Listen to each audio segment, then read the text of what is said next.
මේක තමයි V5 කියන පුට් එක. එතකොට මේකෙත් අපි අර ඉස්සෙල්ලා බලපු එක වගේම තමයි ඒ පුට් එකට වඩා චුට්ටක් දිගින් අඩුයි. අර පුට් එකේ වගේම ඉන්දි කටුව බහින සිදුර මැද්දෙන් තියෙනවා නූල ඇතුළට දාගන්න කට් එකක් කපලා තියෙනවා. ඊට අමතරව මේ පුට් එකේ අර ඉස්සෙල්ලා අපි බලපු පුට් එකේ වගේ ඉස්සරහා උස වැඩියෙන් ඝනකම වැඩියෙන් තියෙන කොටස මැද්දෙන් පැල්මක් යොදලා තියෙනවා.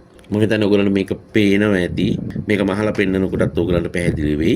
පුට් එකේ ඉස්සරහා ඝනකම කොටස මැද්දෙන් කට් එකක් දාලා තියෙනවා. ඒ කට් එක දාලා තියෙන්නේ ගැදර් කරන ගමන් යට රෙද්ද රැලි වෙනවා.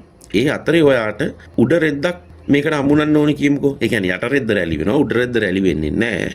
ඒක අර රැලි වෙච්ච රෙද්දට එකපාරම ඇටච් වෙනවා. දැන් අපි මේක කලින් පුට් එකේදී කරපුවාම ආයෙ දෙවෙනි පාර අපි වෙනමම ඇටච් කරන්න ඕනේනේ ඒ රැලි කරපු කොටස.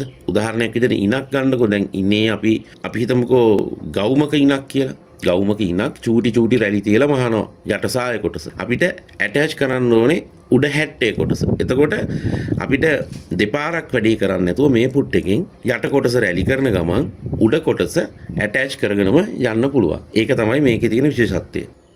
දැන් මම මේ මහන්නේ P5 පුට් එකෙන්. ඒකත් ඉතා හොඳට ගැදර වෙනවා. රැලි වල ප්‍රමාණයත් ලොකුයි.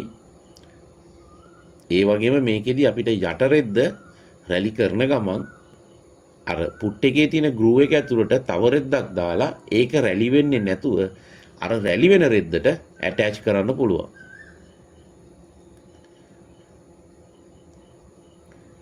ඇත්තට මේකෙදි කිසිම ගැටලුවක් නැතුව ලස්සනට රැලි කරගන්න පුළුවන්. යටපැත්තේ රැලිත් හොඳට එනවා. ඒ වගේම උඩ රෙද්ද මොන විදිහකටවත් ඇකිලෙන්නේ නැහැ. සාමාන්‍ය පුට්ටෙන් ඇටච් කරා වගේ ඒක ඇටච් වෙනවා. අර දෙපාරක් කරන වැඩේ එකපාරින් කරගන්න පුළුවන්.